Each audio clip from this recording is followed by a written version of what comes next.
Remitancat vazhdojnë të jenë një nga burimet më të rëndësishme të ardhurave për shumë ekonomi në botë, sidomos për vendet me emigracion të lartë. Në disa raste, paratë që dërgohen nga emigrantët përbëjnë një pjesë aq të madhe të ekonomisë, sa ndikojnë drejt për drejt në stabilitetin financiar të familjeve dhe në funksionimin e ekonomisë kombëtare. Një analizë e publikuar nga Visual Capitalist bazuar në të dhënat e Bankës Botërore, Shqipëria dhe Kosova vijojnë të mbështeten ndjeshëm tek paratë që emigrantët dërgojnë nga jashtë. Sipas shifrave, remitancat në Shqipëri përbëjnë rreth 8.4% të prodhimit të brendshëm bruto, ndërsa në Kosovë kjo peshë është edhe më e lartë në 17.3%. Krahasimi global tregon se megjithëse Shqipëria dhe Kosova nuk janë ndër vendet më ekstreme, niveli i tyre mbetet dukshëm mbi mesataren botërore, e cila është vetëm rreth 0.82% e prodhimit të brendshëm bruto.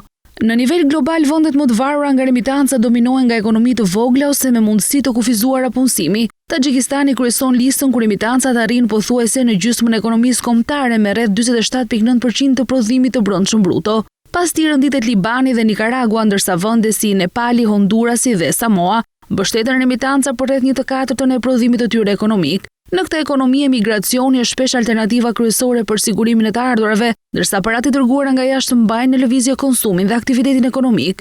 Për Shqipërinë dhe Kosovën, remitancat mbeten një element stabilizues, sidomos në periudha pa siguri ekonomike. Ato përdoren kryesisht për shpenzime bazë familjare, duke ndikuar drejt për drejt në nivelin e konsumit të brendshëm. Megjithatë, varësia e vazhdueshme nga këto të ardhura mbar dhe rreziqe, pasi ekonomitë bëhen më të ndjeshme ndaj zhvillimeve në vendet ku jetojnë emigrantët, si ndryshime në tregjet e punës apo politikat e emigracionit. Ndryshe nga vendet e vogla, ekonomitë e mëdha marrin shumë më të mëdha remitancash në vlerë absolute, por varen më pak prej tyre kur maten si përqindje e ekonomisë.